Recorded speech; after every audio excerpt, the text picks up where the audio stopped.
Hi అండి, welcome to royal Rayudu. నా పేరు విజయ.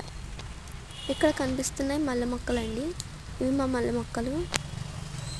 మీకు కూడా ఇంత బాగా పూలు పూయాలంటే మొక్కను ఆకులు దూసినాక ఆ ఆకులు మొక్క మొదలనే వేయాలి. మొక్కను ఎండ తగిలే ప్లేస్లో పెట్టాలి. అందరూ చేసే తప్పు ఏంటంటే మొక్కలకు చిగురులు రాకుండానే వాటర్ పోస్తూ ఉంటారు. అలా చేయకూడదండి. చిగురులు వచ్చినాక వాటర్ అనేది పోయాలి. మొక్కకు పెస్టిసైడ్స్, ఫెర్టిలైజర్స్ అన్నీ బాగా ఇస్తే పువ్వులు పూయడానికి బాగా హెల్ప్ అవుతుంది. మా మొక్కను నిండుగా ఉన్నప్పుడే వీడియో చేద్దాం అనుకున్నానండి, కుదరలేదు. అందుకే ఇప్పుడు చేస్తున్నాను.